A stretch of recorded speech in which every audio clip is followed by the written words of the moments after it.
네, 안녕하십니까 여러분. 오늘은 에서는 억울하다라고 하는 제목으로 공부를 해보도록 하겠습니다. 이 내용은 정기승 교수가 쓴 여기 지금 나와 있죠?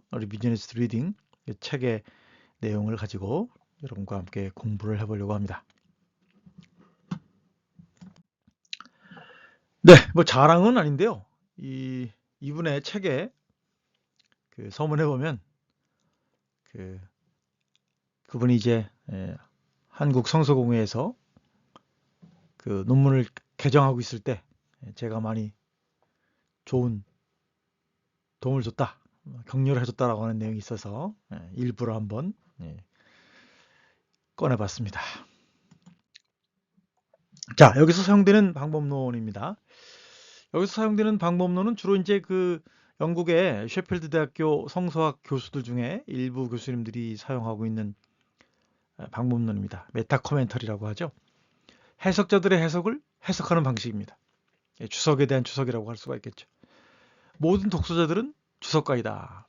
그 주석의 원리와 경향성을 분석 비판하는 것도 중요하다는 거죠.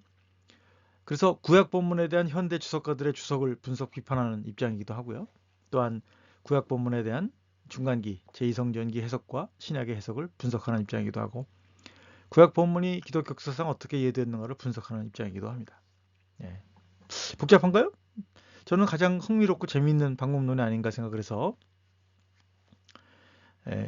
이 책 말고 다른 책에서도 그런 주론 입장을 가지고 연구한 책들 중심으로 여러 권을 살펴봤는데요.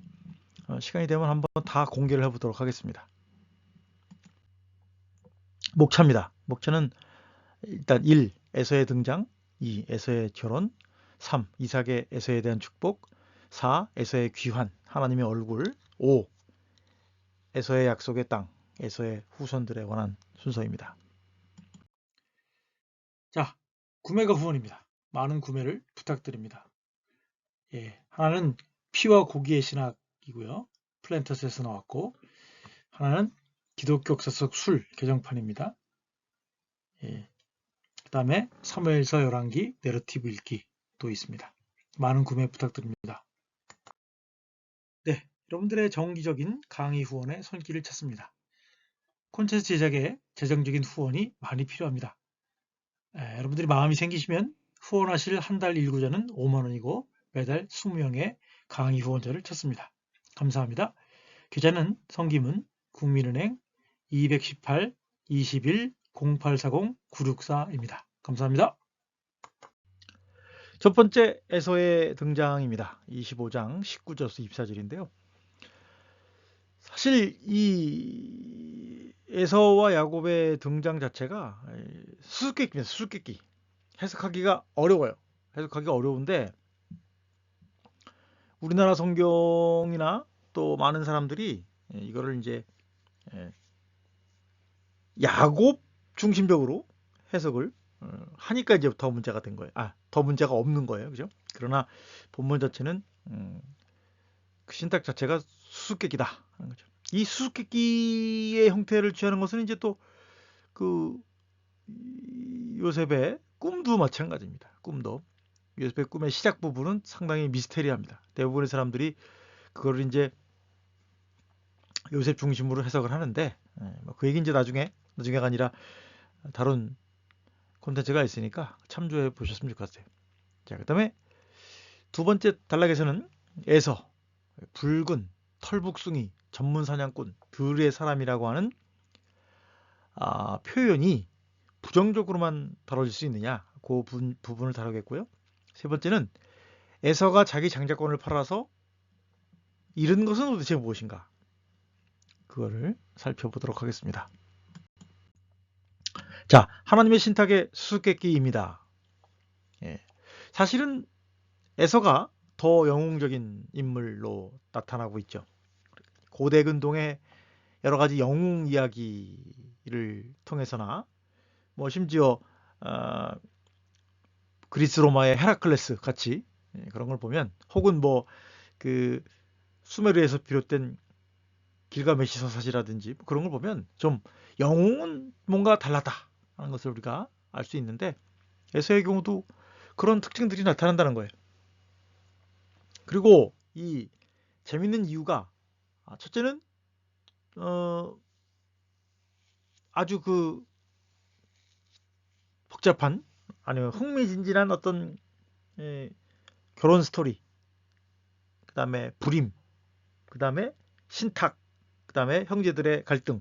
이게 아주 전형적인 드라마죠, 드라마. 어쨌거나 리브가의 요구에 대하여 출생과 미래가 신탁을 통해서 제시되었다라고 하는 것입니다. 네.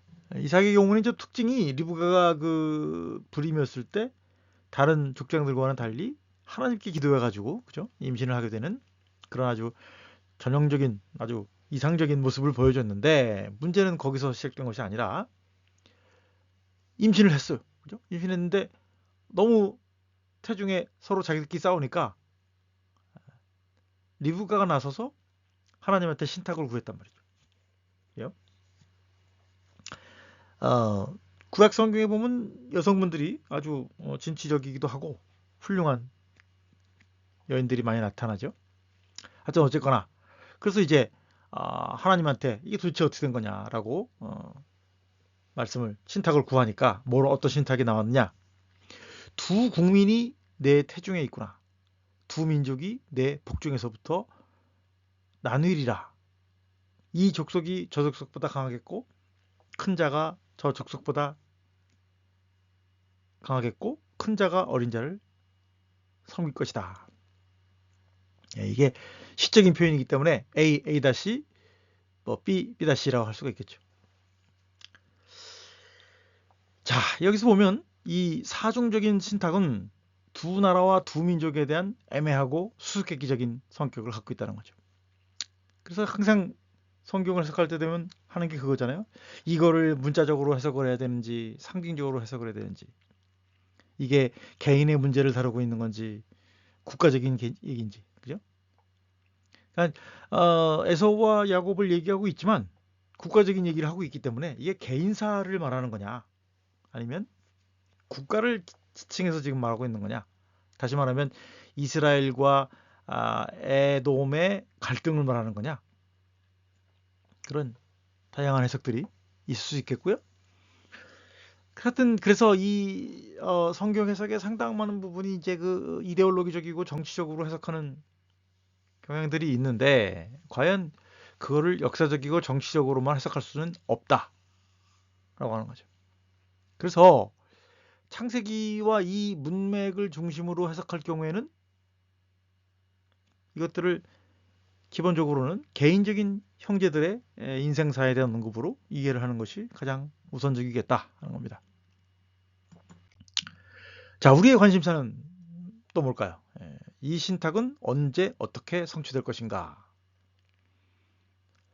이것은 단순히 하나님의 야곱의 선택을 보여주거나 에서와 야곱의 운명을 결정하려는 것을 보여주려는 것일까? 이게 우리 전통적으로 그렇게만 해석을 해왔죠. 그러한 점에서 항상 야곱을 선한 주인공으로 에서를 악한 주인공으로 이렇게 그 극단적으로 양면적으로 해석하려고 하는 그런 유혹들에 빠져서 에서를 부정적으로만 해석하는 경향이 지금까지 있어 왔다는 거죠. 그런 면에서 큰 자가 어린 자를 섬기리라 라고 하는 구절을 어떻게 해석할 것인가가 이제 가장 또 첨예한 관심사가 된다는 거죠.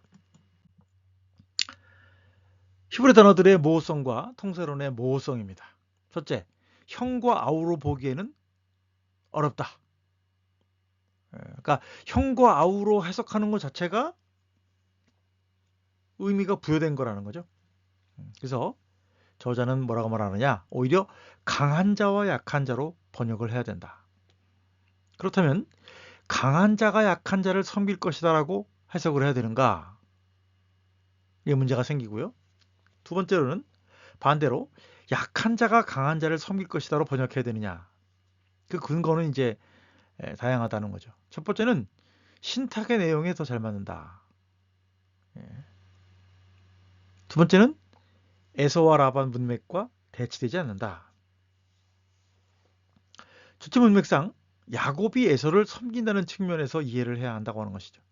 또 섬긴다는 것은 무슨 뜻인가에 대한 논란이 또 있어요. 그죠? 예. 굴복한다는 말은 무슨 뜻인가? 예. 신기하게도 야곱은 에서를 만나서 자기를 에서의 종이라고 부른다는 거예요. 그죠? 두 번째, 에서의 특징입니다. 붉은 피부. 자, 이제 캐릭터에 대한 세부적인 가시적인 묘사를 한번 살펴보자고요. 대부분의 출생 이야기에서는 외적인 묘사에 흥미가 없습니다. 예. 여러분들 뭐 예수님이 어떻게 생겼는지 아세요? 뭐 아브라함이라든지 예. 이삭이 어떻게 생겼는지 모르잖아요. 특이하게도 야곱의 경우에는 내면의 묘사가 있는데 에서의 경우에는 외모적인 특징과 직업적인 성향만을 묘사하는 것으로 시작한다는 거죠. 예. 첫째는 붉은 피부입니다. 붉은 피부.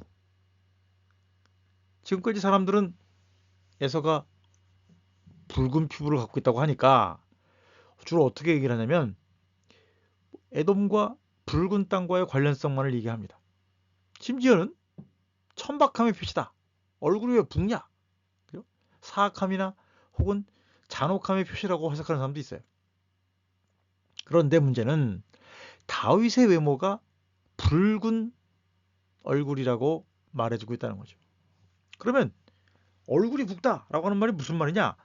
예, 혈색이 좋다는 말이죠. 다시 말하면 흰색 피부는 창백하다라는 뜻이 될 수 있어요. 그죠? 그래서 이 붉은색 피부라고 하는 것은 잘생기고 매력적이라고 하는 것을 의미한다는 거죠. 이것은 영웅적이고 매력적인 인물임을 상징하는 것이라고 할 수 있겠습니다. 물론 붉은 것이 신생아의 모습을 의미한다고 볼 수도 있지만 꼭 그렇게만 볼 이유는 없다고 하는 거죠. 네. 두 번째에서의 특징은 털북숭이라는 얘기예요. 털북숭이. 예. 그래서 우리가 이제 농담 삼아서 그런 얘기 하잖아요. 뭐 털이 많으면 진화가 덜 됐다. 야만인이다. 뭐 그렇게 얘기를 하는데 과연 털북숭이는 당시에 야만인의 어떤 특징일까요? 생각해 보세요. 엘리야와 삼손은 야만인이었습니까? 오히려 남자가 털이 많다라고 하는 것은 남성성 혹은 전사 혹은 정력적임을 의미하는 것이 아니었을까요? 또 에서는 심지어 그죠? 털옷을 주로 입는 듯한데 이것은 뒤에 보면 선지자의 외투이기도 했다는 거예요. 터프가이. 게다가 엘리야는 긴 머리로 유명했다고 하는 거죠. 그는 허리에 가죽띠를 띤 털북숭이 남자였다고 하는 거죠. 털이 길기로야 삼손만큼 유명한 사람이 없죠. 그래서 머리카락이 길다라고 하는 말은 부정적인 의미가 아니라고 하는 것입니다. 반대로 야곱은 매끈매끈한 사람이었다라고 불립니다. 이 매끈매끈하다는 게 외모가 잘생겼다는 말인지 혹은 말투가 그렇다는 것인지에 대해서는 애매할 수 있어요. 그런데 이 매끈매끈한 사람이라는 표현이 매력적이고 영웅적이라는 뜻입니까?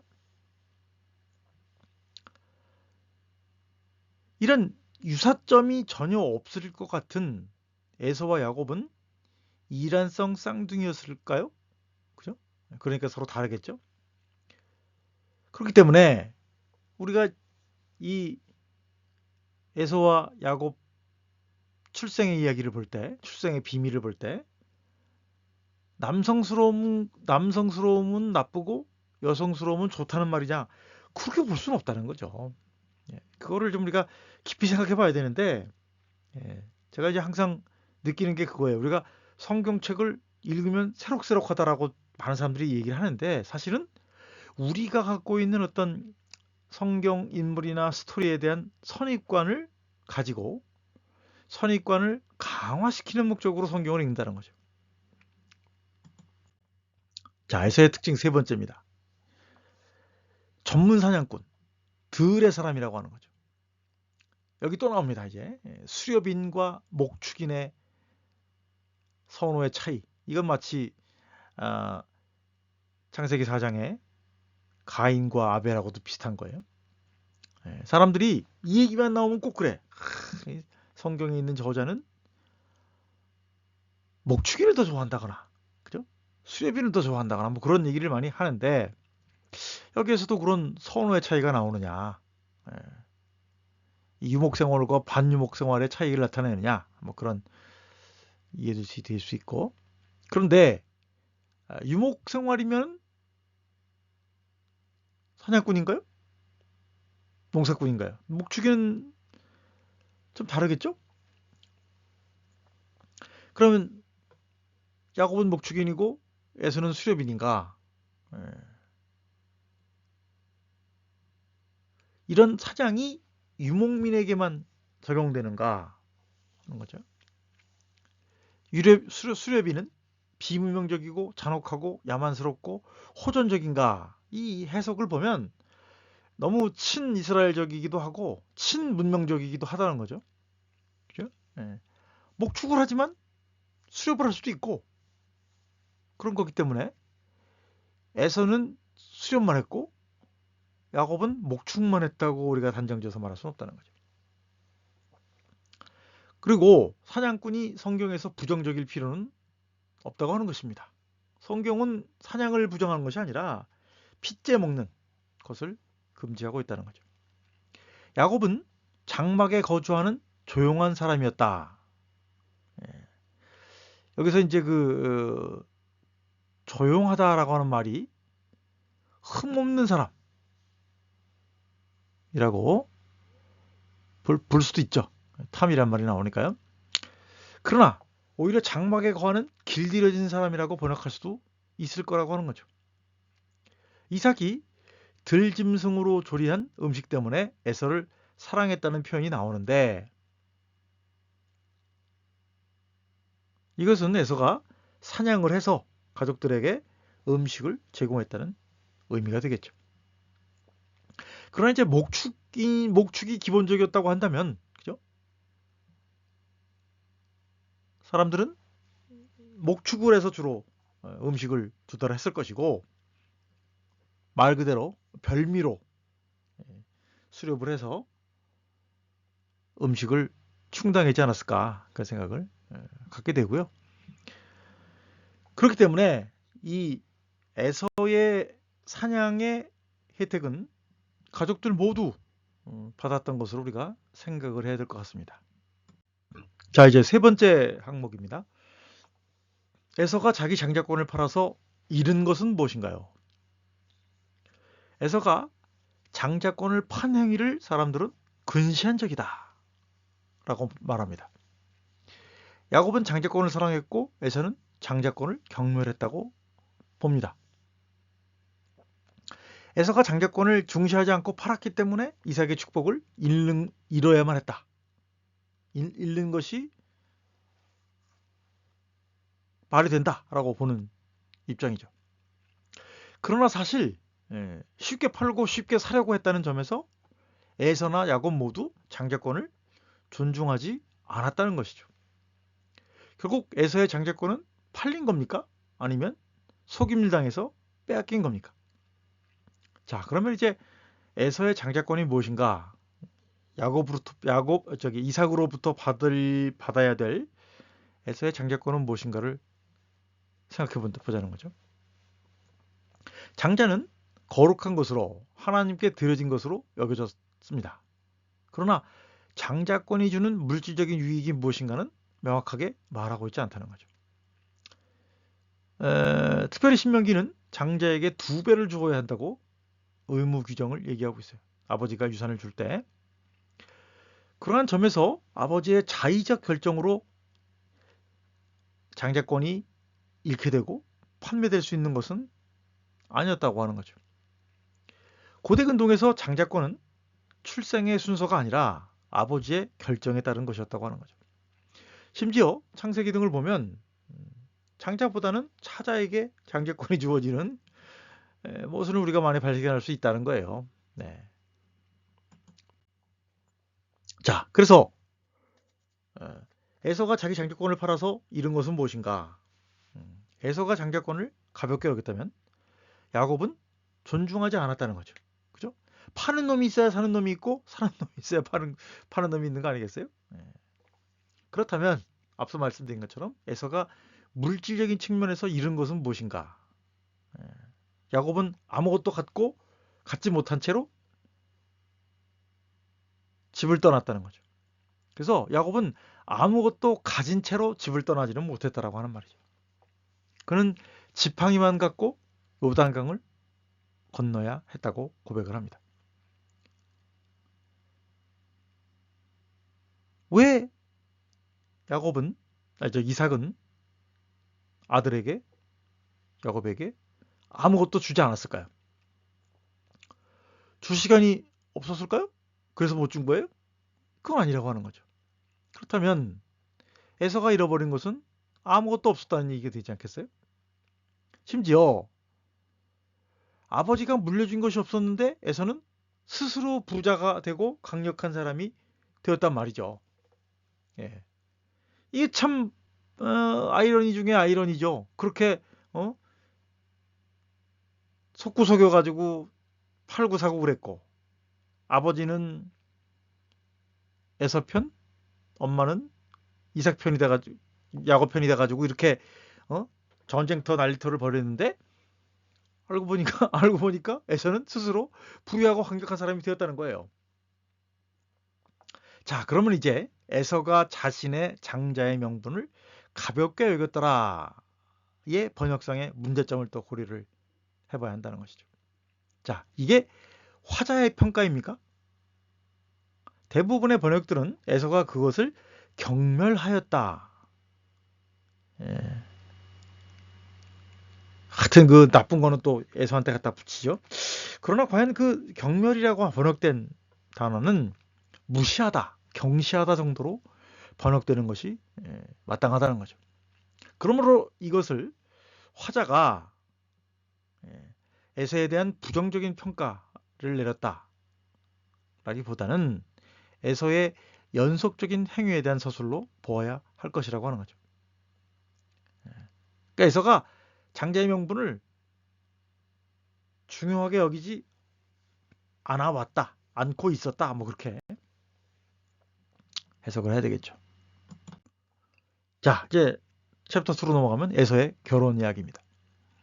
첫 번째, 에서의 헷 족속의 아내들과의 결혼의 실제 문제점이고요. 두 번째는 이스마엘의 딸과 결혼한다는 의미가 되겠고요. 세 번째는 에서의 아내들의 이름의 난점에 관한 것입니다. 자, 첫 번째, 에서의 헷족 속의 아내들과의 결혼의 실제 문제점. 에서는 40살에 2명의 헷족 속의 여인들과 결혼을 했어요. 유딧과 바스맛과 결혼했고 이들이 이삭과 리브가의 근심거리였다라고 하는 거죠.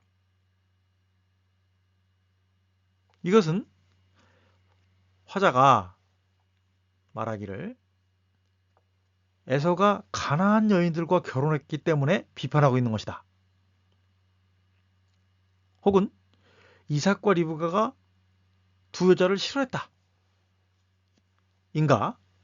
아니면 총칭적으로 가나안 여인들을 싫어한 것이라고 봐야 되는가? 라고 하는 거죠. 그래서 이게 지금 문제가 뭐냐면 우리가 이제 그 창세기를 보다 보면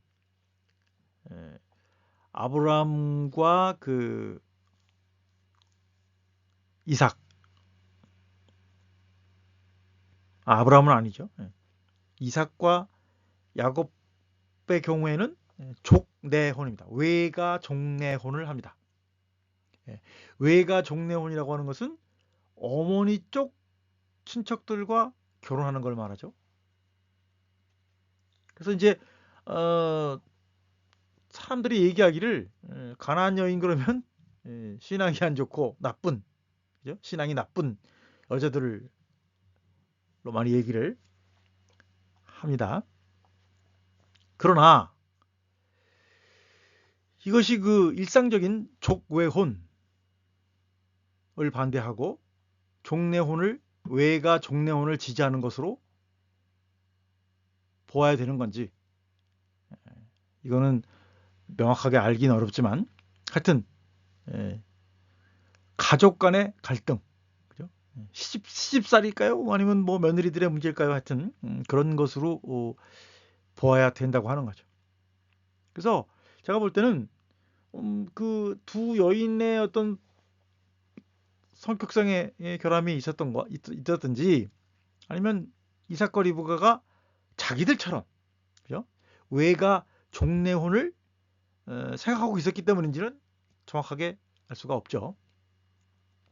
뭐 아니면 뭐 해적속에 대한 반대이거나요, 그죠? 특별히 해적속과의 안 좋은 감정이 있었는데 에서가 해적속의 여인들과 심지어 한 명도 아니고 두 명과 결혼을 했으니, 그죠?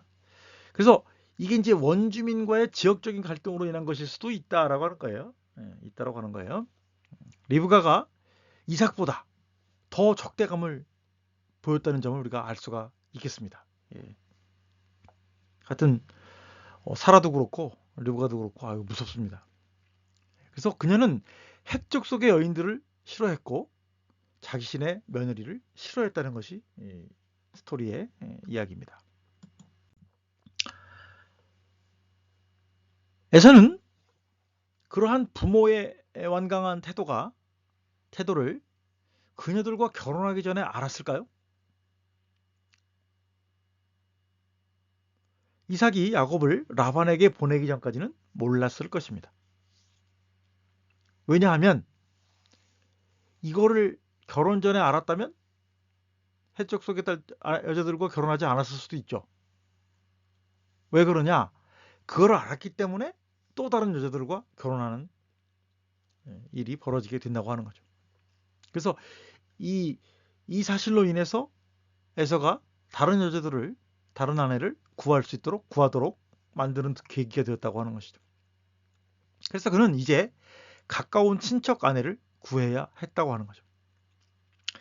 에서는 부모의 의중을 무시했든지 아니면 알려주지 않았을 수도 있겠죠. 그런 면에서 부모의 부분적인 책임이 있음을 고려할 수가 있겠습니다. 뭐 옛날에는 자유연애가 아니었기 때문에, 그죠? 가문에서 정해주는 여자를 찾는 것이 가장 우선적인 수순이 아닌가. 그래서 고대 근동이나 히브리인들에게 있어서 아들의 결혼이 개인만의 책임의 문제냐, 부모의 책임은 없는 거냐라고 하는 것을 우리가 물어봐야 되겠고요. 이런 문화 외적인 혹은 인종 간의 결혼해주는 문제는 현재에도 파악할 수 있다고 하는 거죠. 로미오와 줄리엣 그런 것도 있잖아요. 만약에 에서를 라반에게 보냈더라면 에서는 오히려 레아나 라헬과도 결혼했을 수도 있다는 거죠. 그래서 이삭은 에서의 결혼을 왜 준비하지 못했느냐? 이것도 사실 우리가 따져봐야 돼요. 그죠? 이삭이 아들의 결혼에 무관심했을 수도 있다는 거죠. 참 이것도 되게 아이러니입니다. 그죠? 사고가 나니까 비로소 결혼을 시키려고 했던, 오죽하면 에서가 40세에 결혼했겠습니까? 그죠? 하여튼 이삭이 아들의 결혼에 무관심했을 수도 있고요. 이런 장자권 논란이 결국 결혼 문제로 비화를 하게 됐다는 거죠. 자, 또 하나 에서가 이방인들과 결혼한 것이 그가 선택되지 못한 이유일까요? 배제의 정당성의 원인이 될까요? 자, 문제는 이삭이 에서를 무조건 축복하려고 했다고 하는 것이죠. 그러니까 이삭은 그거를 그렇게 심각하게 생각하지 않았을 수도 있어요. 그죠? 에서의 어떤 결혼에 대해서. 과연 누가 이방인들인가? 그죠? 이삭의 측면에서 본다면 라반의 딸들도 부계는 아니고 모계였다고 하는 것이죠. 야곱이 나홀 집안의 결혼을 선택하는 것을 정당화하는 스토리인가? 이러한 종례혼은 사실 야곱의 모친 리브가와 야곱의 아내들로 국한됩니다. 근데 저는 최근에 창세기 강의안을 준비하면서 그런 생각이 들었어요. 더 이상의 이제 종례혼이 불가능하게 된 이유는 라반과 야곱이 다툼을 벌이고 결국은 헤어지잖아요. 그런 이후로는 이제 쳐다보기도 싫었겠죠. 하여튼 그래서 대부분의 야곱의 자손들은 가나안 여인들과 결혼하였고 심지어 요셉은 이집트 사람과 결혼을 하게 되었다고 하는 거죠. 그래서 부모의 혹은 리브가의 며느리에 대한 태도 혹은 기대가 에서나 야곱의 선택 혹은 배제의 근거가 되었다고 보기에는 어려움이 있습니다. 자, 그래서 어떻게 돼요? 이스마엘의 딸과 결혼을 하는데 그것의 의미가 무엇인가를 한번 살펴보자고요. 에서는 부모의 불쾌함을 이스마엘의 딸과 결혼함으로 반응하였습니다. 그런 면에서 에서가 오히려 이삭과 리브가를 더 사랑했을 수도 있죠. 그죠? 이미 부인이 2명이나 있었는데 또 한 번의 어떤 모험을 하게 되는 거니까요. 이것은 선한 의도인가? 아니면 또 다른 잘못인가? 잘못이라고 보는 사람은 그녀가 하갈의 손녀라는 점에서 부모의 뜻이 종례혼이었다고 주장하는 것입니다.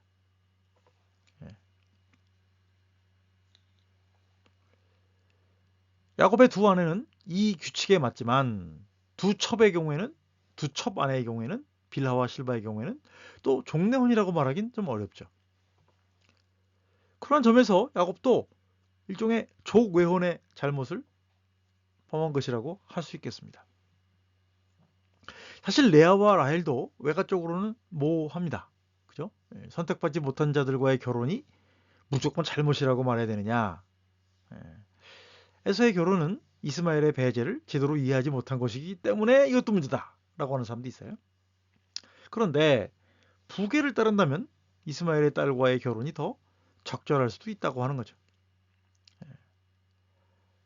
할례받은 이스마엘은 여전히 아브라함의 아들이었고 아브라함의 장래에 동참하는 거였다는 거죠. 그런 점에서 이스마엘의 딸과의 결혼이 완벽한 배제의 근거가 된다, 이유가 된다라고 말하기는 어려운 부분이 있다고 하는 거죠. 자, 마할랏은 아브라함의 손녀이며 라헬과 레아는 부두엘의 손녀였다는 점에서 야곱의 결혼은 점점 아브라함의 집에서 더 멀어진다는 의미가 되겠죠. 야곱이 라반의 집을 떠나면서 라헬이 드라빔을 훔쳐왔다는 점에서 라반의 집이 더 엄격하게, 더 철저하게 하나님을 믿었다고 단정하기는 어렵다는 거죠. 그죠? 라반의 집이 더 신앙생활을 잘했는데 신앙생활도 안 하는 가나안 여인이나 해적속과 결혼하는 게 옳느냐라고 말할 수도 있겠지만 과연 그게 그럴 수 있을까요? 그런 면에서 결혼의 문제가 더 낫다. 종례혼, 외가 종례혼이 더 낫다. 그렇게 더 좋다라고 말하기에는 판단 기준이 애매하다는 거죠. 원칙과 실제도 달라요. 야곱의 아들들을 포함하여 특히 유다도, 요셉도, 모세도, 삼손도, 다윗도, 솔로몬도 모두 이방인들과 결혼했습니다. 자, 이것은 불가피한 선택입니까? 아닙니까? 예. 제가 자꾸 이렇게 질문을 하는 거를 별로 안 좋아하는 분들이 계시긴 한데, 자꾸 생각을 해보시라 그런 얘기예요. 질문은 제가 몰라서 물어보는 게 아니고, 여러분들이 좀 생각을 하시고, 저와 공감대를 가지시라고 제가 질문하는 거니까, 저의 실력을 의심하지 마십시오. 자, 에서의 아내들의 이름의 난점을 또 한번 생각해 보겠습니다. 에서의 아내들의 이름과 기원에 대한 혼란에 대한 다양한 해석들이 있어요. 앞에 거고 뒤에 거고 다르단 말이에요. 그죠? 앞에서는 헷족 속 부에리의 딸 유딧, 헷족속 엘론의 딸 바세맛이라고, 그리고 이스마엘의 딸 마할랏이라고 부르는데 나중에 가서는 아다, 헷족속 엘론의 딸 오홀바마, 아낫의 딸이자 히비족속 시부온의 손녀 바세맛, 이스마엘의 딸이라고 말하기 때문에 왜 이름이 앞하고 뒤가 틀리냐. 이러한 비일관성의 해결책들은 몇 가지가 있죠. 하나는 베라우젠식의 자료비평적인 관점에서 보는 관점이 있고, 두 번째는 조화론적인 관점에서 보는 입장이 있어요. 그래서 자료비평적 관점은 다른 자료의 융합의 결과라고 보는 것이 있겠고요. 조화론이라고 한다면 서로 다른 아내들을 말한다고 보거나, 혹은 일부 사람이 주장하듯이 특정한 시기에 행해진 이름의 변경을 로도 볼 수가 있겠습니다. 물론 이제 이게 전승되어 오는 과정 속에서 이름이 왜곡됐을 가능성도 없지 않아 있지만, 하여튼 그래서 이 조화론적 입장에서 본다면 창세기에 나오는 사람들이 이름이 자꾸 바뀌잖아요. 그죠? 아브라함에서 아브라함이 되고, 사레에서 사라가 되고, 야곱에서 이스라엘이 되고, 그죠? 그렇게 볼 수도 있겠고요. 아니면 뭐 이름이 두 가지였다거나, 그죠? 그렇게 보면 되지 않을까 생각이 들기도 합니다. 하여튼 이러한 에서의 가족과 후손들에 대한 관심은 에서의 부정적인 해석, 평가와는 상관이 없습니다. 자, 챕터 3. 이삭의 에서에 대한 축복입니다. 갈수록 혼란의 구렁텅이에 빠집니다. 잘 주의해서 들으셔야 돼요. 에서는 야곱에게 장자권을 팔았고 이제 아버지의 축복도 잃었다. 그런데 이 중요한 상황 속에서 화자는 그 누구도 비판하지 않는단 말이에요. 그러면 도대체 에서가 받은 축복 혹은 저주는 또 무엇인가? 첫 번째, 이삭의 에서에 대한 축복의 본질이 무엇인가? 이것이 축복인가 저주인가? 그리고 두 번째는 야곱에 대한 축복과 비교해서 본 에서의 축복은 어떤 내용의 상호관계가 있는가를 또 살펴보려고 합니다. 첫째, 이삭의 에서에 대한 축복의 본질, 축복인가 저주인가? 창세기의 축복 자체는 모호하고 이중적입니다.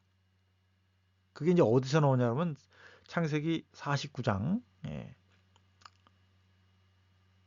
야곱이 아들들에게 행한 축복을 보면 축복인지 저주인지 애매한 부분이 있다는 거죠. 사실 루벤, 시므온, 레위에 대한 야곱의 축복은 저주에 가깝습니다. 이거를 축복이라고 말할 수는 없죠. 그래서 에서가 이삭이 이미 야곱에게 축복한 것을 알고 자기에게도 축복을 해줄 것을 아버지에게 간청을 합니다. 그런데 에서에 대한 축복은 이상한 선언들로 가득합니다. 그래서 이거 학자들은 잘됐다, 이건 다 모두 부정적인 거다라고 평가를 한다는 거죠. 이삭의 축복은 실제로 에서의 어떤 미래를 예보한 것인가도 우리가 생각해 봐야죠. 이삭의 저주든 이삭의 축복이든 간에 에서에 대해서는 어떤 미래를 바라보고 있는가? 자, 읽어볼게요. 39절 40절입니다. 내 주소는 땅의 기름짐에서 멀고 내리는 하늘 이슬에서 멀 것이며 너는 칼을 믿고 생활하겠고 내 아우를 섬길 것이며 내가 매임을 벗을 때에는 그 멍에를 내 목에서 떨쳐버리리라. 자, 내 주소는 땅의 기름짐에서 멀고 away from, 내리는 하늘 이슬에서 멀 것이다. 히브리어 민을 어떻게 해석할 것인가요? 그래서 대부분은 뭐예요? 박탈적 능력이죠. 기름짐과 하늘 이슬이 결핍될 것이다라고 해석하는 입장도 있고, 부분사, 기름짐과 하늘 이슬 가운데 있을 것이다 로 해석할 수 있는 가능성이 있다는 거죠. 이 후자는 되게 좋은 거예요. 그죠? 자, 문제는 해석의 비일관성이라는 거예요. 즉, 학자들은 27장 28절 야곱의 축복에서는 부분사로 해석을 하고 39절에서는 에서의 축복을 다루는 부분에서는 박탈사로 해석한다는 거예요. 그죠? 이게 얼마나 말 같지도 않은 일이냐 이거예요. 같은 장래의 축복인데 이삭할 때 야곱할 때 얘기할 때는 좋게 해석하고 에서한테 얘기할 때는 똑같은 전치사인데 나쁘게 해석한다는 거죠. 그죠? 그래서 일관되게 부분사로 해석을 한다면 에서도 야곱만큼은 아닐 수 있겠지만 그러한 축복을 누리게 될 것이다. 그렇게 말하고 있는 것으로 보아야 한다는 것입니다. 너는 칼을 믿고 생활하겠고 You shall live by your sword. 사람들은 칼을 격렬한 폭력, 강도나 갈등으로 해석을 합니다. 물론 칼이 그렇게 항상 해석되는 것은 아니죠. 왜냐하면 칼이 종류가 여러 가지가 있잖아요. 그죠? 할례용 칼도 있고 석공용 칼도 있고 도살용 칼도 있고 칼과 농기구로도 사용될 수가 있는데 일단 에서는 나쁜 놈이기 때문에 나쁘게 해석하는 거죠. 그죠? 야생동물을 사냥하거나 잡은 짐승들을 도살할 때 혹은 창과 칼로도 칼을 사용할 수 있겠습니다. 이것은 그가 능숙한 사냥꾼이었다는 점에서도 일맥상통하다는 거예요. 그죠? 사냥꾼이 칼을 못 만지면 그게 사냥꾼이 되겠습니까?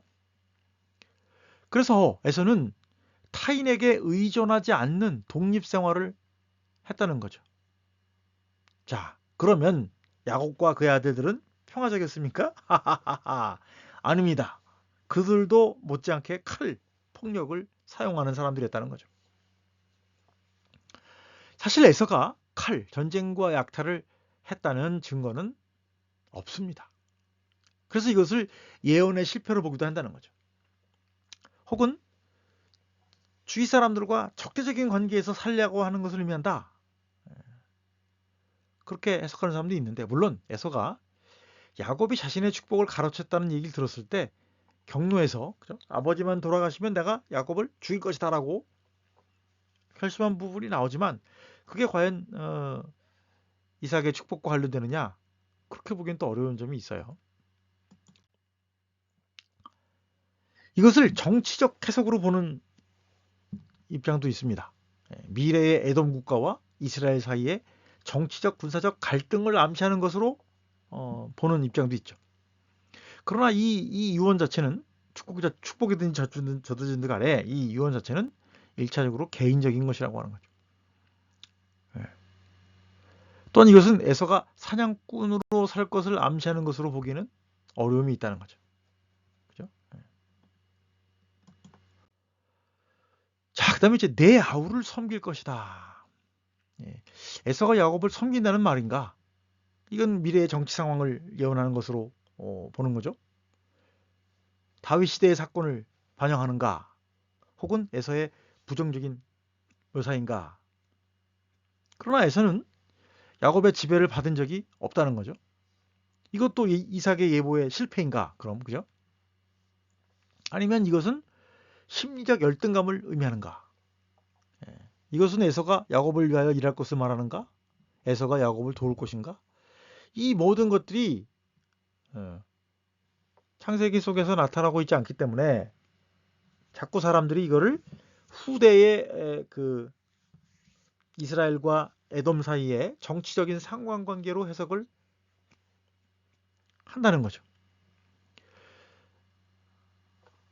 자, 야곱도 레아와 라헬을 위하여 일했다고 말하고 있습니다. 야곱은 라반의 가족들을 위해서 일했죠.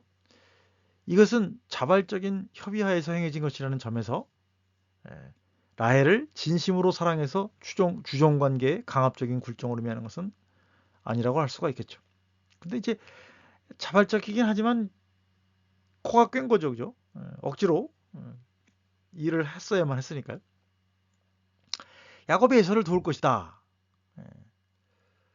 이 조력자 역할은 이사야서의 종의 노래에서도 잘 발견됩니다. 이러한 점에서 이 표현은 실제 어떻게 구현되었느냐와는 상관없이 부정적인 측면으로 볼 수는 없다는 거예요. 부정적으로 보잖아요, 사람들이. 그죠? 근데 이것을 부정적으로 볼 수는 없겠지 않겠느냐? 에서는 야곱에게 굴종한 적이 없어요. 창세기적 문맥에서.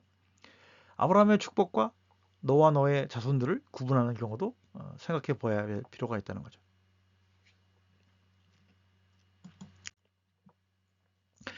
때가 매임을 벗을 때에는 그 멍에를 내 목에서 떨쳐버리리라. 여기 있는 멍에를 강제 노역이나 이방 지배로 해석을 하기도 합니다. 그래서 앞서 말씀드린 것처럼 이런 문맥상의 창세기상의 해석의 난점을 피하려고 어떻게 하느냐? 미래적인 정치적인 측면으로 해석을 한다는 거죠. 그래서 이스라엘과 에돔 사이의 이 말 솔로몬 시대나 여호람 시대의 반영으로 이해를 합니다. 그렇게 해석을 합니다. 야곱이 에서에게 멍에를 씌운다? 에서는 야곱을 증오했기 때문에 일종의 심적인 멍해가 있을 것이다라고 심리적으로 해석하는 사람도 있어요. 이 둘이 다시 만나야 그 멍해를 떼어낼 수 있을 것이죠. 이들은 만나서 목을 어긋나게 해서 입을 맞춥니다. 에서는 야곱을 용서함으로써 자신을 해방시켰다고 봐야겠나요? 그죠? 글쎄요. 근데 하여튼 중요한 것은 야곱도 에서를 두려워하였고 그것에서 자유롭지 못했던 것이 이제 창세기에 나오죠. 그래서 이것은 저주입니까? 축복입니까? 이삭의 축복은 모호하며 이삭의 축복이 어떻게 성취되었는가는 확정하기가 어렵다는 거예요. 그러나 에서는 번창하였고 큰 사람이 되었습니다. 그러니까 사람들이 이삭이 야곱에게 한 축복에 대해서는 별 관심이 없고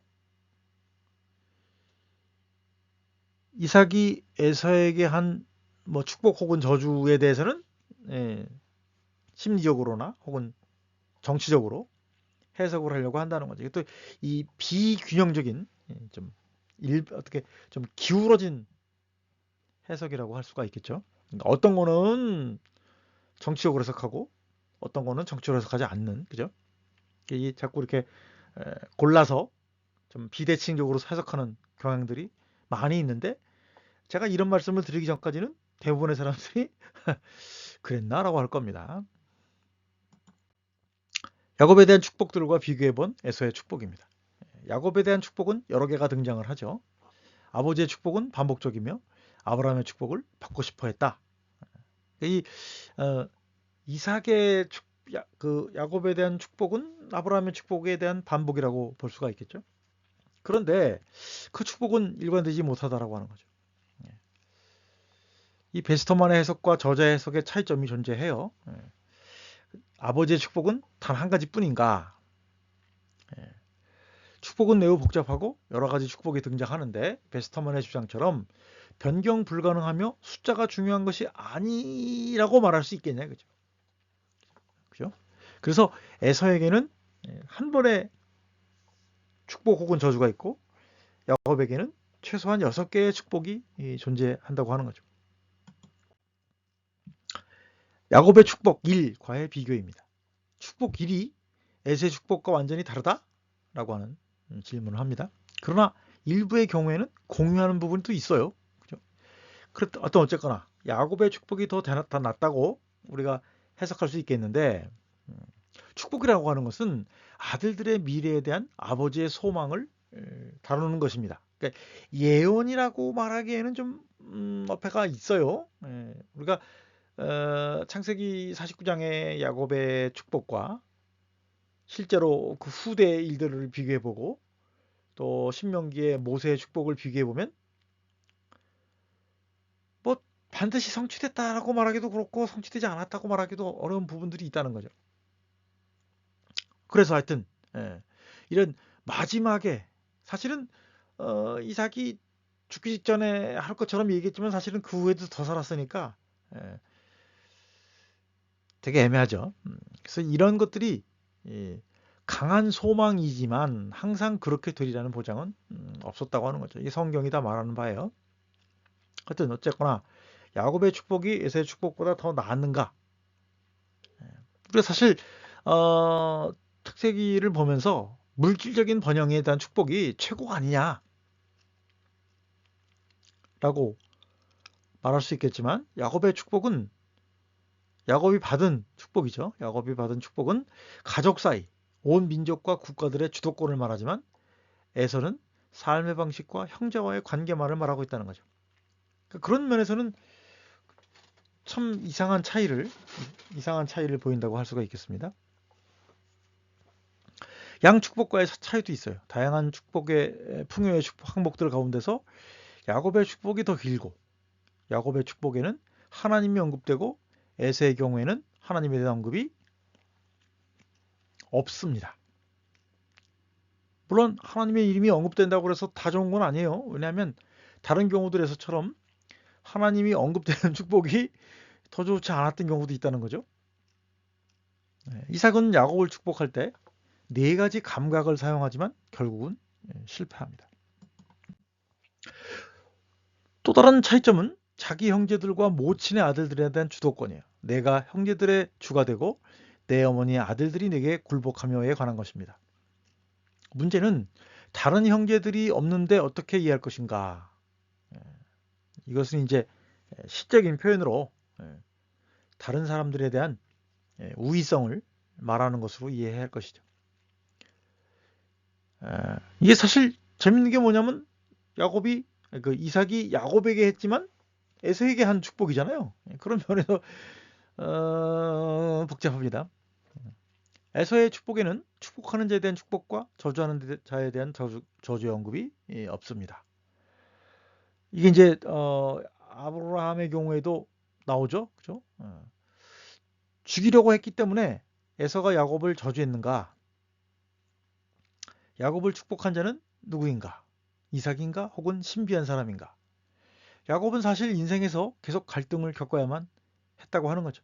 이 평탄한 인생을 살지 못했어요, 야곱은.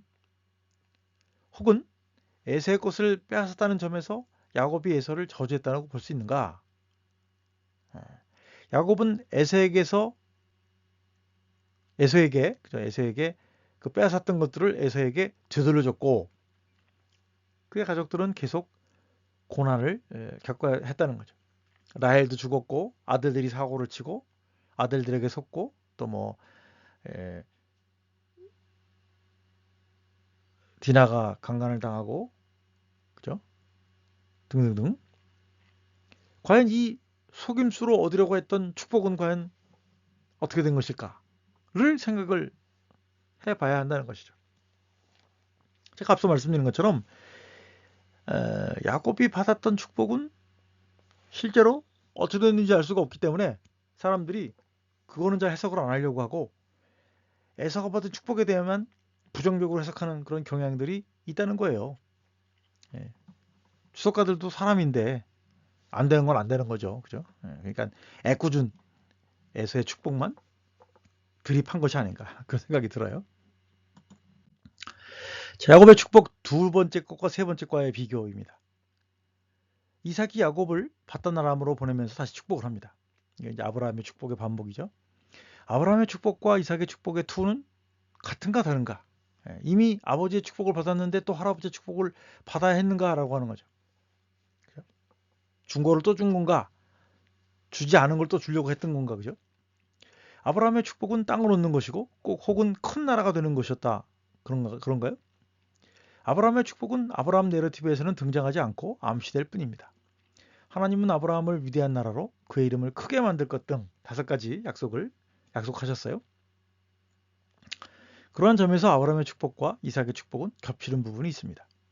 이삭의 두 번째 축복은 아내를 얻는 일과 번영하는 것과 아브라함의 축복을 받는 것, 땅을 소유하는 것이었고요. 이삭의 축복의 경우에는 땅의 소유를 더 강조하는 것 같았다고 하는 거죠. 그러나 아브라함의 축복에서는 땅은 보충적인 개념이고 땅으로 가더라도 소유는 되지 못한다. 그죠? 이삭과 야곱도 마찬가지였다는 거죠. 약속의 땅 백날 거기 안에 거하고 준다 그러면 뭐 합니까? 소유를 못 하는데.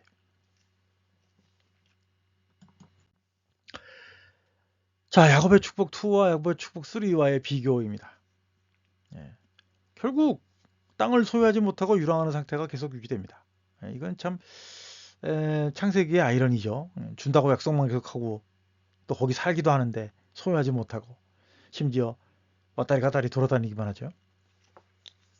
이 왔다리 갔다리 돌아다니는 거는 아브라함도 그렇고 이삭도 그렇고 뭐 야곱도 그렇고 야곱의 아들들도 그렇고 그러죠.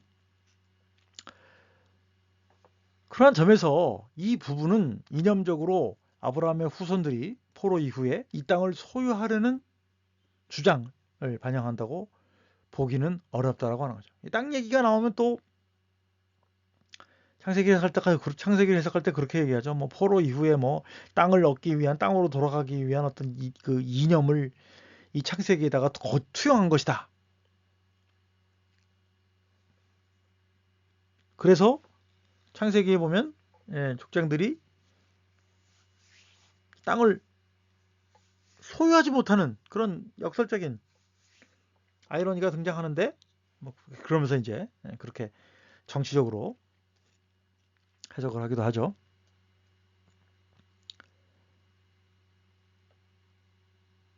말씀드린 것처럼 창세기에서도 그 약속이 성취가 되지 않고요. 심지어 땅의 경계가 모호합니다. 땅의 축복의 모호성 이외에도 이름을 크게 하고 큰 민족이 되게 할 것이라는 아브라함의 축복도 미성치로 나타나죠. 아브라함이 다른 민족에게 축복이 되지 못했고 자손이 바다의 모래 하늘의 별처럼 되지 못한 상태라는 거예요. 그러한 점에서 아브라함의 축복은 지연된 것이라는 거죠.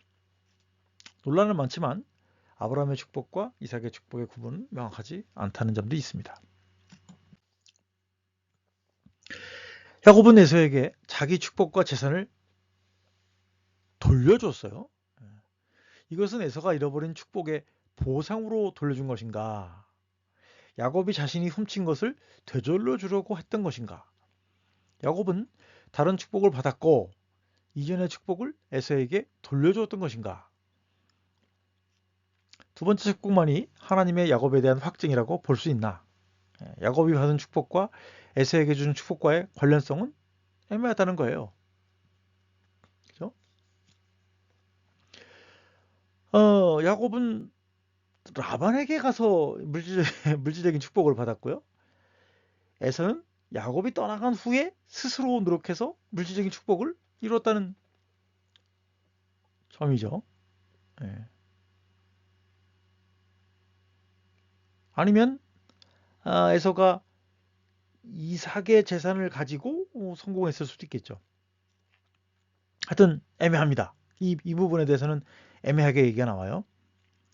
하여튼 야곱은 축복에 집착하는 사람이었습니다. 그래서 동일한 축복의 반복은 사실 무의미합니다. 이삭은 그의 축복이 취소되거나 그 이상의 축복은 없었다고 생각했던 것 같아요. 이삭이 아브라함의 축복을 안 받았다면 그것을 야곱에게 전달했을까요? 애매한 게 더 많습니다. 야곱의 축복 4와 야곱의 축복 4. 제가 말 잘못했네요. 4와 6을 비교하는 겁니다. 야곱은 라반에게 가다가 그 중간에 베델에서 뭘 보느냐? 천사들이 오르락내리락하는 사다리를 보았습니다. 이때 하나님은 야곱을 꾸짖으셨을까요? 긍휼하셨을까요? 하나님은 야곱에게 1년의 무조건적인 약속과 축복을 선언하십니다. 하나님은 야곱에게 무척 관대하게 말씀하십니다. 이것은 하나님의 야곱에 대한 편애입니까? 아니면 심판의 지연입니까? 하나님은 조상들의 하나님으로 나타나시고 땅과 허다한 자손들과 야곱을 통한 모든 나라에 대한 축복을 말씀하십니다. 여기에서 아브라함의 축복과 이삭의 축복의 혼합이 등장을 한다는 거죠. 나중에 다시 야곱이 베델로 돌아가서 하나님을 만나고 축복을 다시 받습니다. 물론 약속한 것을 다 이루진 또 않아요. 베델로 돌아와서 제단과 기둥을 쌓았지만 하나님의 집을 짓거나 11조를 내지는 않았던 것처럼 보인다는 거죠. 야곱의 축복 6는 종종 간과되었습니다. 첫 번째 베델 계시와 두 번째 베델 계시와의 아브라함 약속과의 관련성은 있지만 아브라함 언약의 완벽한 축복을 받은 것은 또 아니라는 거죠. 야곱에게는 언약 체결의 요구는 없었습니다. 이 축복이 아브라함의 축복의 갱신도, 성취도 새로운 것은 없었다라고 하는 거죠. 그런 면에서 혼합이기도 하고 반복이기도 하다는 겁니다. 예, 특징이. 많은 사람들이 가정하듯이 야곱의 캐릭터상의 변화는 없다고 하는 거죠. 사람들은 야곱이 변했다 그러는데 야곱이 변한 것 같지 않다는 거죠. 야곱의 축복 5번째와의 비교입니다. 야곱이 야복 강가에서 신비로운 사람과 조우합니다. 야곱은 그에게 또 다른 축복을 집요하게 요구를 하죠. 하여튼 야곱의 인생은 축복을 구하는 인생으로도 우리가 잘 알 수가 있겠죠. 야곱은 그 신비로운 사람의 약점을 이용하여 축복을 받는데 성공을 합니다. 이 상황에서도 그 신비로운 사람이 축복하고 떠난 후에도 신체적으로 장애를 입었음에도 불구하고 야곱은 변화되지 않은 것처럼 보인다는 거죠. 축복에 대한 강박과 어떻게 하면 그 에서의 위협으로부터 벗어날 것인가에 대해서 꾀를 부린다는 거죠. 꾀. 이름은 바뀌었나? 뭐 그런 생각이 들기도 합니다. 자, 챕터 4입니다. 에서의 귀환, 하나님의 얼굴이죠. 야곱의 도피와 형과의 재결합 사이에 벌어진 일들은 자기 형의 축복을 훔쳤던 야곱의 운명을 보여줍니다. 이름이 계속 야곱이겠어요? 야곱이라는 말이 뭐예요? 발 뒤꿈치를 잡는다. 도피하는 중에 속이는 자 야곱은 라반에게 속임을 당하죠. 에서는 족장적인 인물이며 더 호소력 깊고 인간적이며 영예로운 자로 묘사가 됩니다. 이제는 그는 동생이 온다는 말에 400명의 사람과 함께 그를 맞으러 갑니다. 에서는 악의와 보복이 아니라 호의로 야곱을 환영하러 나왔던 것입니다. 자, 이제 에서는 어떻게 변해 있었을까요? 첫 번째, 에서는 강력한 족장이 됩니다. 20년간 에서의 공백기가 있었습니다. 에서가 뭐하고 지냈는지는 성경이 말하지 않고 있기 때문에 이제 현재가 중요한 거죠. 그런데 말씀드린 것처럼 에서에게는 많은 변화가 있었어요. 에서는 강력한 족장이 되어 있었습니다. 야곱은 세일에 있는 에서에게 사자들을 보냈고 400명의 사람들과 함께 에서가 야곱을 만나러 오고 있었다고 하는 거죠.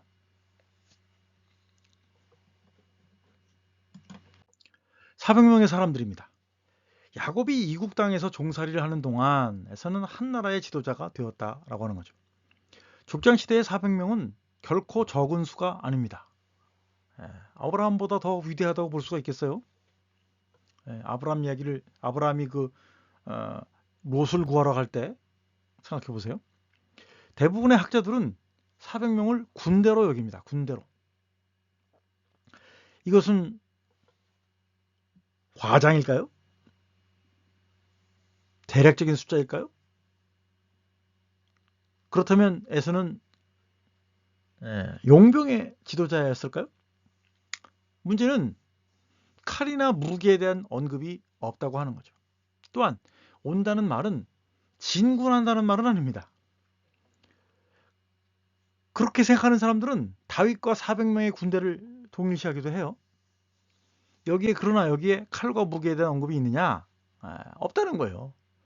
오히려 이들은 호비대 역할을 한다는 거예요. 호비대 역할. 이것은 큰 지도자, 민족의 지도자의 상징이기도 하다는 겁니다.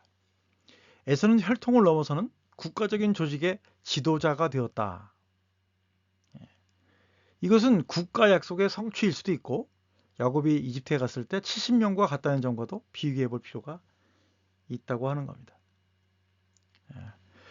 이 창세기가 왜 자꾸 정치적으로 해석될 수 없느냐고 하는 점을 이건 뭐 지나가는 얘기긴 한데요. 출애굽기 이후에 이스라엘과 아주 적대적인 사람들이 많이 나오는데 이미 창세기에 그러나 창세기 분위기 자체는 적대적이질 않아요. 그죠? 그런 중요한 차이가 있는데, 만약에 이스라엘 왕조 시대 때나 아니면 포로나 포로 이후 시대 때의 어떤 그 주위 국가와의 적대적인 상태를 갖고 있었다면 창세기에 그렇게 길게 호의적이거나 대등하거나 평화적인 관계로 묘사할 이유는 없다고 하는 거죠. 그죠? 그것도 한번 생각해 보시길 바라겠어요.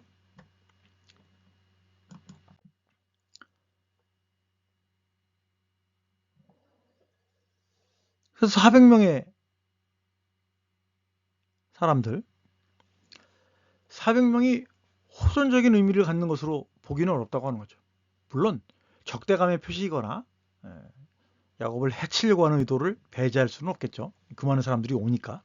그러나 이들이 여행의 어떤 수행원들, 정치적으로 중요한 사람들의 일상 행위처럼 본다면 문제는 야곱의 해석이 위협적일 수도 있었겠죠.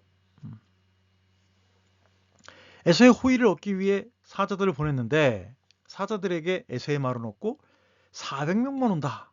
400명이 온다는 말만 전하고 있었으니까 야곱이 놀랄만도 하죠. 그죠? 사자들이 두려워서 대화도 못하고 돌아오는 것은 아닐까? 에서는 공격하러 오는 것이 아닐까? 맞이하러 오는 것이 아닐까라고 하는 스토리상의 긴박감을 보여줍니다. 그러면 사자들을 평화롭게 돌려보냈던 이유는 무엇이냐? 아무런 해를 끼치지 않고 돌려보냈던 이유는 무엇인가? 이들이 도망쳐서 안전하게 돌아왔는가? 아니면 평화의 제스처로 사자들을 안전하게 돌려보낸 것인가? 안타깝게도 화자는 에서의 의도에 대해서는 언급하고 있지 않다고 하는 거죠. 두 번째, 에서의 야곱에 대한 주도권입니다. 32장 4절에 보면 야곱 자신이 에서의 종으로 묘사된다는 거죠. 작은 자가 큰 자를 섬기리라. 말로나 행동으로 야곱이 에서를 섬기는 장면은 나오지 않지만 에서가 야곱을 섬기는 장면은 나오지 않는다고 하는 거죠.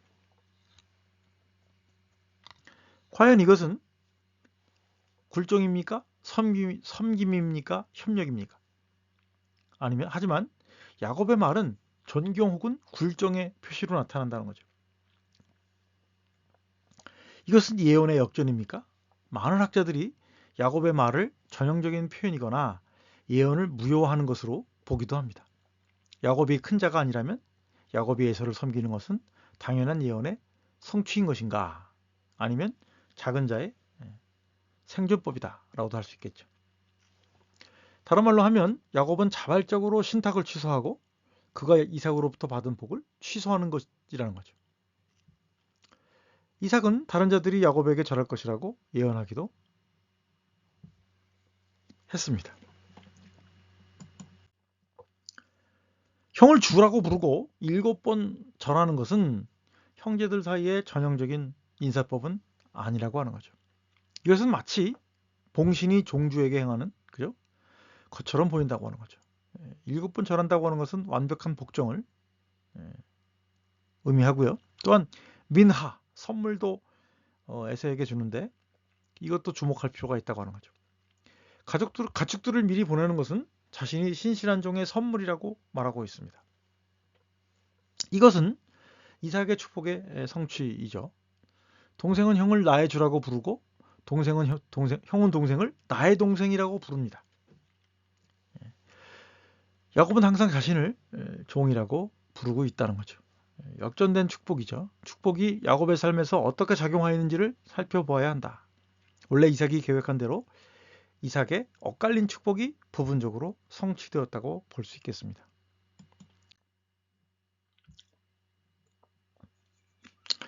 에서의 야곱에 대한 주도권입니다. 야곱은 이삭이 에서에게 했던 축복대로 살아야 했습니다. 칼에 의지해서 살아야 했던 그것은 에서가 아니라 야곱이었고요. 야곱이 에서를 섬겼고요. 야곱이 방황하는 삶을 살았습니다. 야곱의 멍에는 에서를 두려워하는 것이었죠.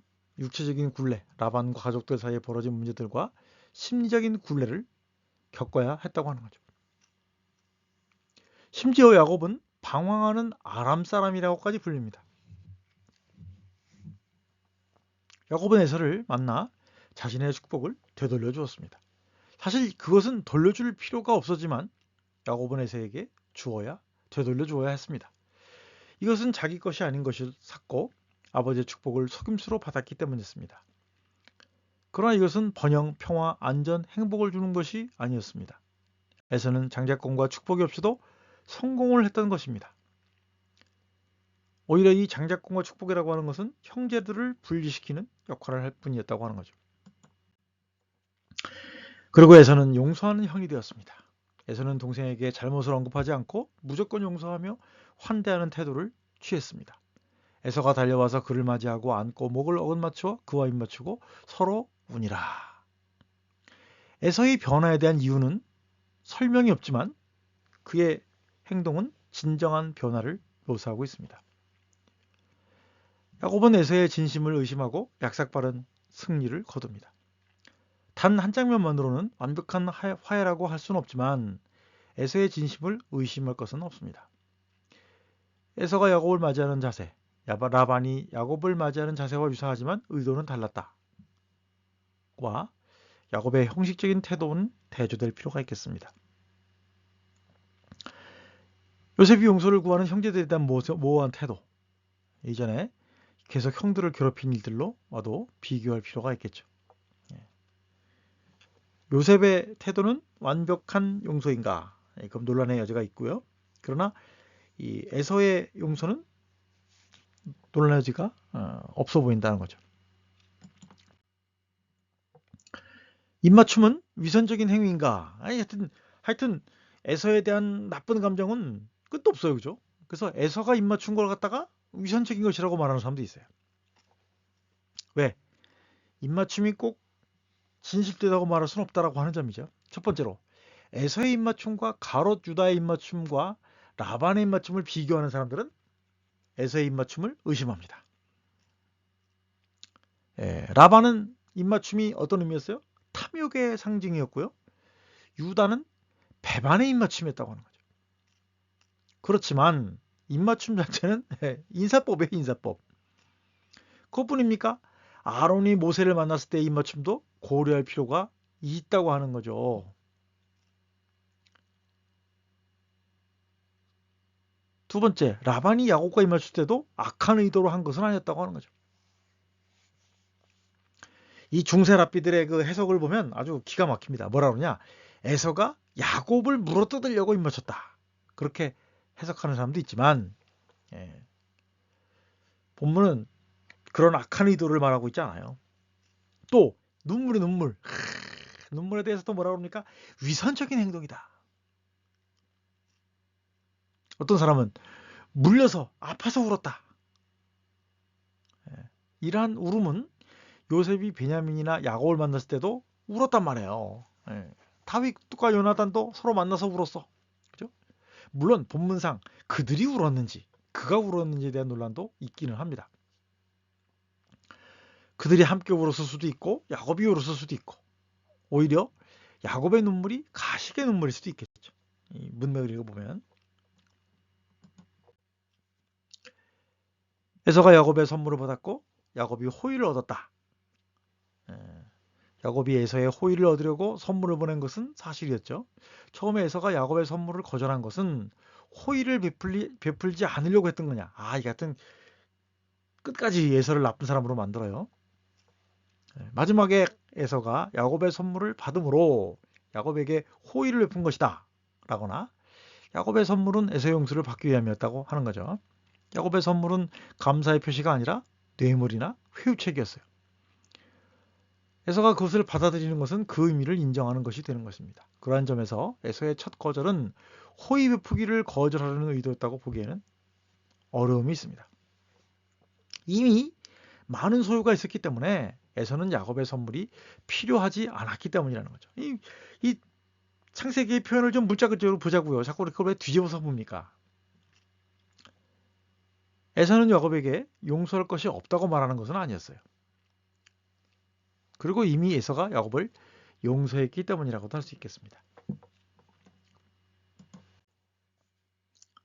내 것은 내 것이다.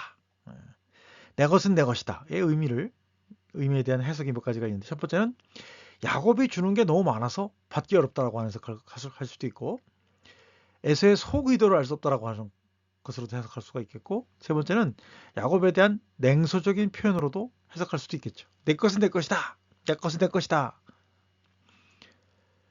그러나 에서는 무조건적으로 야곱을 받아들였고 사고 없이 야곱을 용서하였습니다. 물론 완벽한 화해와 재결합은 시간이 오래 걸리는 일이었다고 하는 거죠. 그래서 형은 상호성의 원칙에 따라 야곱이 가는 동안 그를 인도할 사람들을 제공하려고 했다는 거죠. 이제는 야곱이 그 호의를 거절합니다. 호의 거절과 여러 가지 핑계는 부적절한 것이고요. 그래서 야곱은 형과의 거리를 두었고 형을 속였고 결국은 자신의 길로 가버렸다는 거예요.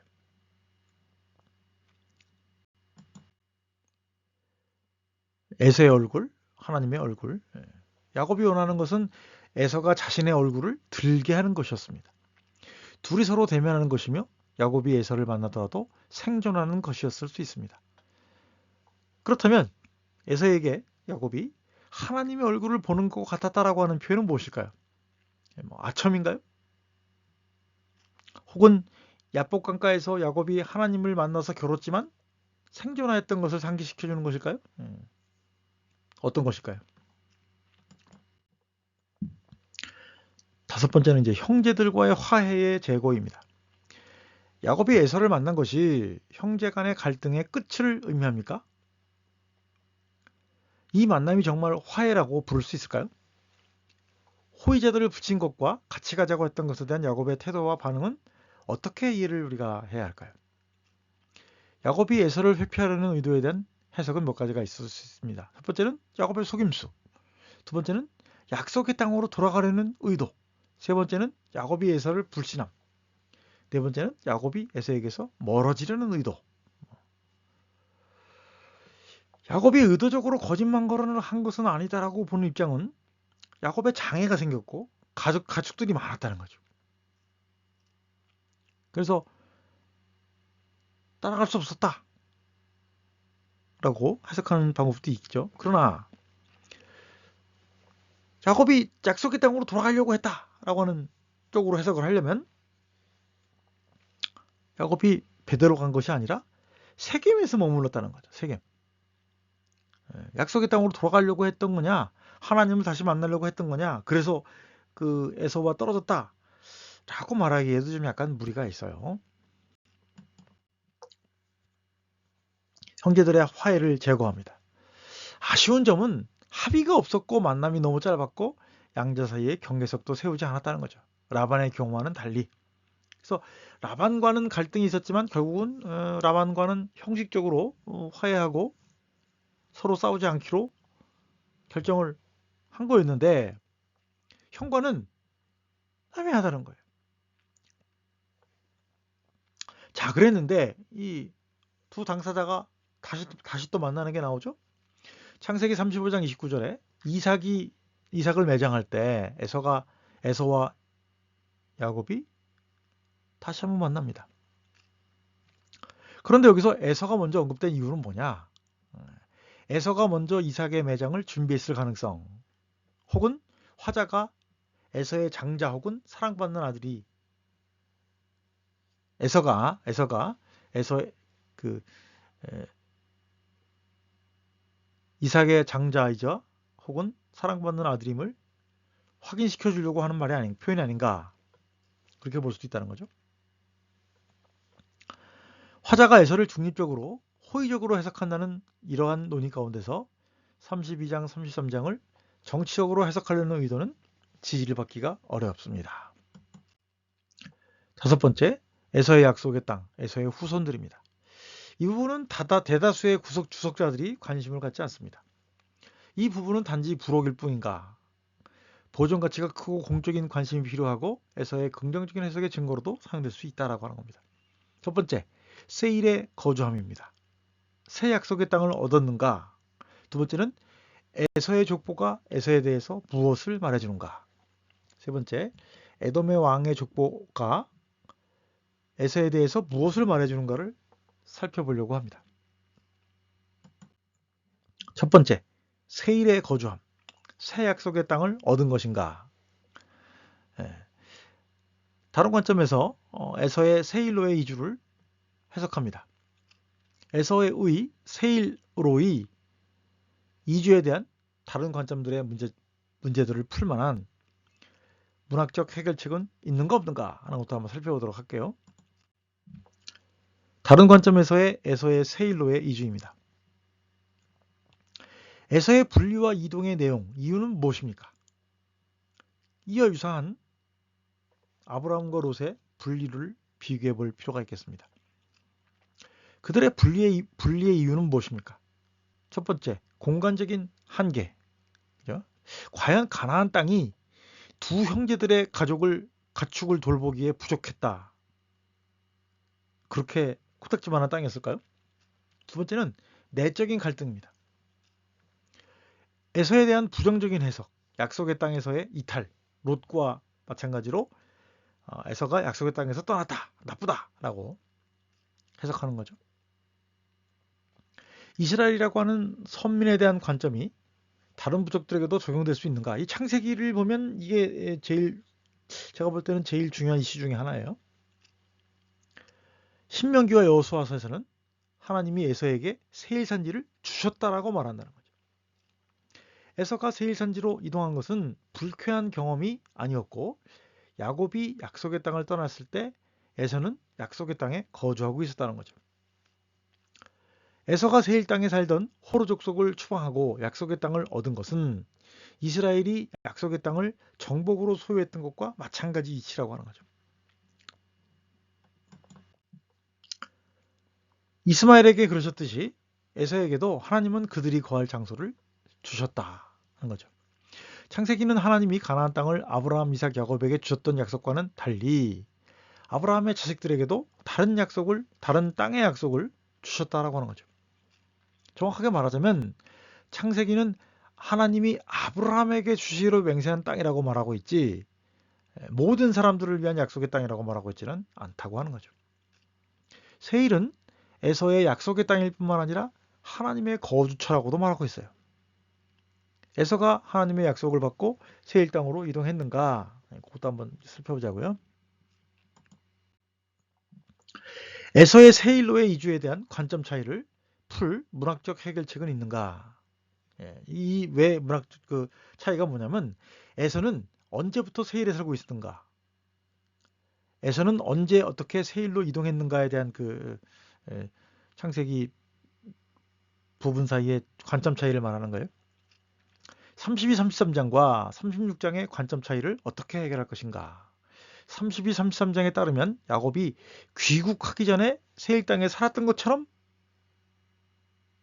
말하는지 함께 살다가 혼자만 세일 땅으로 갔는지 36장 6절 8절은 에서가 야곱과 한동안 살다가 세일로 떠났다고 말하고 있습니다. 그들은 아버지 매장 때만 다시 만났나? 매장 후에 분리했나? 헤어졌나? 매장 시에 다시 만났다고 해서 그들이 함께 살았다는 의미는 아닐 겁니다. 이들의 분리가 이삭의 죽음 한참 전에 발생했을 수도 있어요. 이 부분은 여전히 애매합니다. 조화가 불가능하다고 보는 입장도 있어요. 다른 자료 탓인가? 내레이터가 이상한 소리, 헛소리 했는가? 혹은 어떤 소스가 더 신뢰할 만한가? 역사적으로 문제가 됐을 수도 있겠고요. 하여튼 에서가 이 문제를 이 야곱과의 어떤 분리, 갈등의 문제를 예견하고 미리 세일로 이주했는가? 아니면 에서가 세일 땅으로 한 번에 다 이주를 했는가? 아니면 야곱처럼 약속의 땅 내에서 밖에서 계속 왔다 갔다 했던 그런 과정을 겪고 최종적으로 이주를 했던가 하는 것을 우리가 고민해 볼 여지가 있다는 거죠. 자, 에서의 족보가 에서에 대해서 무엇을 말해주고 있는가 하는 거죠. 족보는 한 가족의 역사의 기록입니다. 창세기에는 다양한 족보 이야기가 나오죠. 이 토레토트는 문학적 구조 역할도 수행을 합니다. 그렇다면 에서의 족보의 역할은 무엇일까요? 야곱의 자손들에 대한 정보만큼이나 중요합니다. 에서의 족보의 역할은. 이것은 이제 뭐 목적이 뭐냐 했을 때 역사 기술의 목적이다 라고 보는 사람도 있고, 이건 그냥 단지 이름을 그냥 얘기할 뿐이다. 가치를 없다. 가치를 볼 필요가 있겠느냐. 그렇게 얘기를 하고, 에돔을 정벌했던 다윗 시대의 관점인가 그렇게 보기도 하고요. 또한 이 족보는 어떻게 구했을까라고 하는 질문도 할 수가 있겠고요. 이런 족보의 특징은 기억을 돕는 역할을 수행한다고 하는 거죠. 저자의 관점에서 그 시대의 청중들에게 어떤 유용한 정보를 제공해 주기 위해서 이 에서의 족보가 들어와 있다라고 하는 겁니다. 네, 족보 얘기를 하니까 이제 족보의 내러티브적 기능을 한번 좀 생각해 봐야 되겠죠. 창세기 36장은 내러티브 형태로 주어졌습니다. 이전 내러티브와의 관계성은 무엇입니까? 족보가 역사적이냐라고 하는 데 논란은 있지만, 족보가 이전 이야기에 추가하는 보충적인 부수적 전기 역할을 하는 이야기라는 데는 사람들이 동의합니다. 기록할 만한 가치가 있기 때문에 첨가된 것이겠죠. 자, 에돔의 왕 목록의 의도를 한번 생각해 보겠습니다. 족보는 에서의 이후에 8대까지를 나열하고 있습니다. 심지어 에돔의 왕들의 족보를 다루고 있습니다. 에돔 사람들에 대한 호의적인 태도를 견지하고 있어요. 에돔이 이스라엘 이전에 왕을 배출했다고 말합니다. 하나님은 야곱에게 왕들이 날 것을 말씀하셨습니다. 아브라함과 사라에게도 왕이 날 것을 말씀하셨습니다. 그런데 에돔은 이스라엘보다 앞서서 왕들이 있었다고 말하고 있죠. 즉, 물론 이방 왕정과 관련해서 항상 긍정적인 건 아니에요. 그죠? 창세기 36장 31절에 이스라엘이 통치하기 전에라고 하는 표현이 있는데 무슨 의미일까요? 이것은 이스라엘 왕이 에돔을 통치하기 이전이라고 해석해야 하는지, 에돔의 왕의 고대성은 민수기에도 등장을 합니다. 모세가 에돔 왕에게 사자를 보냈죠. 에서의 후손과 에돔 왕과의 관계는 무엇일까요? 혈연 관계일까요? 아닌가요? 본문은 에서의 후손이 에돔 왕이라고 말하고 있습니다. 자, 8명의 에돔 왕의 목록이 지적하는 시기는 언제일까요? 부올의 아들 벨라, 보스라의 사람 세라의 아들 요압, 대만 족속의 땅 후삼, 브닷의 아들 하닷, 마세레가의 삼라, 유브라데 강변 르호봇의 사울, 악볼의 아들 바알하난, 그리고 하달이죠. 이것은 다윗의 시대를 의미하는 할까요? 8세대 후는 사울과 다윗 시대인 주전 13세기를 의미합니다. 그래서 왕정 직전을 말하는 것인지, 하닷은 솔로몬 시기를 말하는 것일까요? 물론 그렇게 말하는 사람도 있지만 아주 오래전이라고 보는 입장도 있어요. 모세 이전 시대를 말하는 것으로 보는 사람도 있습니다. 에돔 왕 목록 배후에 있는 것은 무엇일까요? 정치 권력의 선출 패턴이 평화적 이양을 말해준다라고 보는 사람도 있습니다. 그래서 그런 면에서 보면 진보적인 정치 체계를 갖고 있고, 혈연 승계가 아니라 매우 특별한 방식의 선거를 통한 정권 교체였다고 가정할 수 있겠죠. 또한 그런 것은 내부 투쟁이나 쿠데타에 대한 암시도 없다고 볼 수 있겠습니다. 네, 여기까지가 우리 정일승 박사의 에서 이야기에 대한, 에서 바로 보기에 대한 내용의 정리입니다. 들어주셔서 감사하고요. 이거 거의 뭐 1시간 반 정도 지금 되었는데요. 들어주셔서 감사하고, 혹시 궁금하신 점 있으면 유튜브에 댓글 달아주시기 바랍니다. 감사합니다. 네, 정기적인 강의 후원의 손길을 찾습니다. 강의가 도움이 되셨는지요? 여러분의 피드백을 기다립니다. 콘텐츠 제작에 재정적인 후원이 필요합니다. 그래서 후원하실 분들은 한 달 한 구자로 2만 원이고요. 매달 50명의 강의 후원자를 찾고 있습니다. 감사합니다. 후원 계좌는요. 성김은 국민은행 218-21-0840-964입니다. 감사드립니다.